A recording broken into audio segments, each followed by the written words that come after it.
Hello everybody, this is the first video that I'm recording in which I speak in English. I'm Italian, and this this project was inspired by James Whomsley, and this is the build part of the video.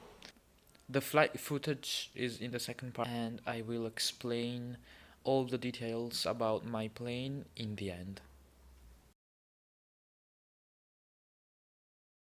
So, we've gone from this to this mount. Great!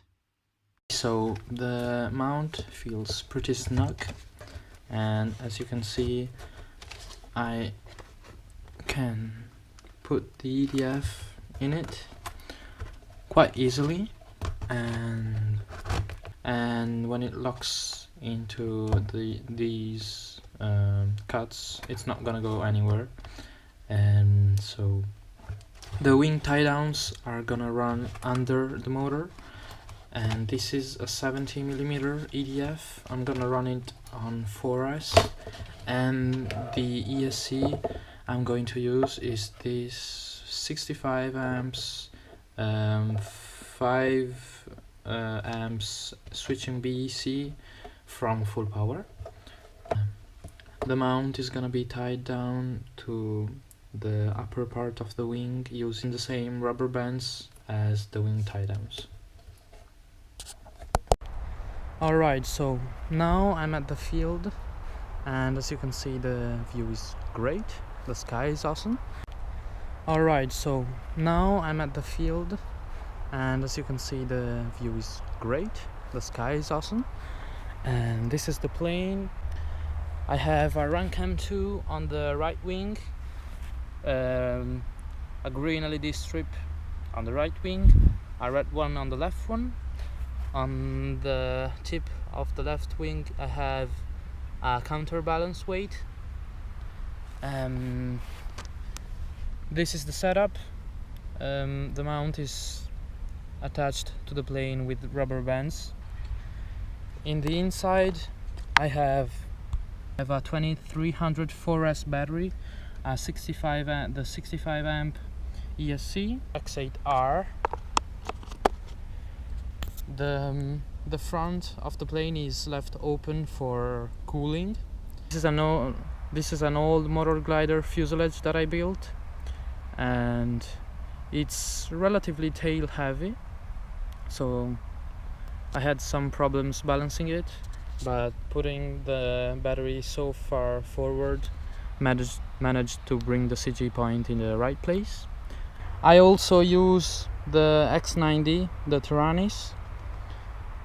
I'm running OpenTX. I predict it's gonna have some nose down tendencies, which are caused by having the motor on top, and you're gonna be watching this maiden flight on the head cam. Also, as you can tell by my accent, I'm Italian, and that's why I don't speak English very well. And let's give it a shot. Let's check the CG. It's a bit tail heavy, but I think it's gonna fly alright. Well, it's not gonna fly alright. It's gonna be a bit wonky, but anyway, let's give it a shot.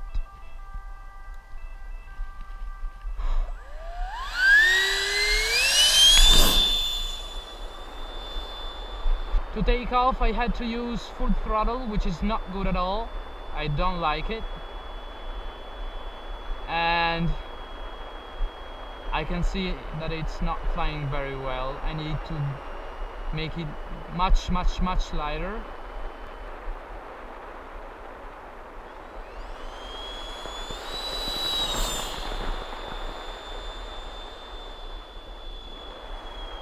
The wing I'm using is kinda like a sport wing.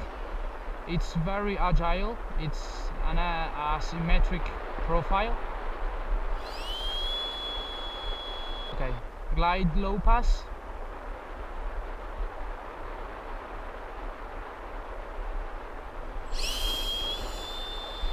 Woo! That was really close, way too close for me. And now a full throttle low pass.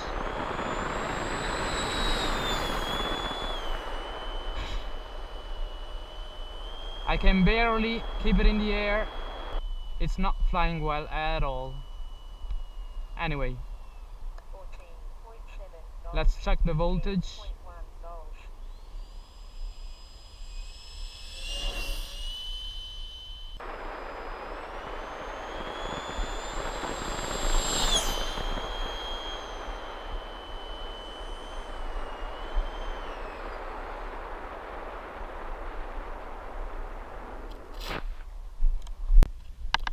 The speed controller is so hot I cannot even keep my finger on it.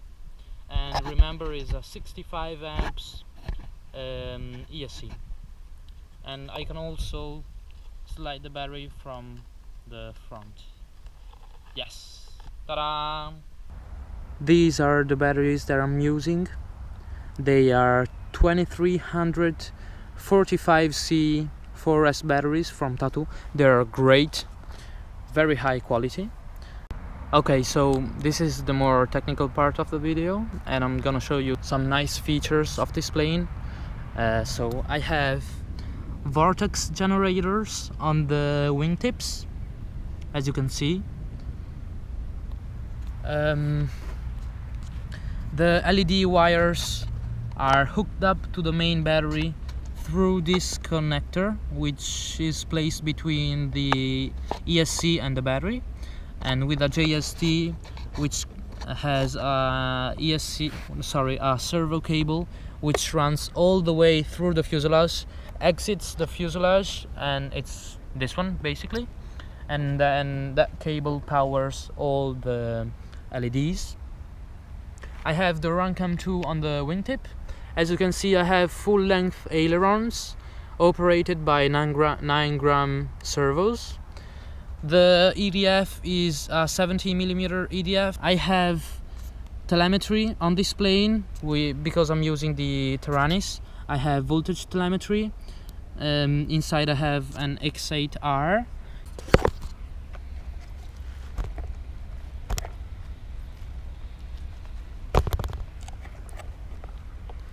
And the EDF comes right out, as you can see, maybe. It's quite tight, so it's good. It's not gonna fall off.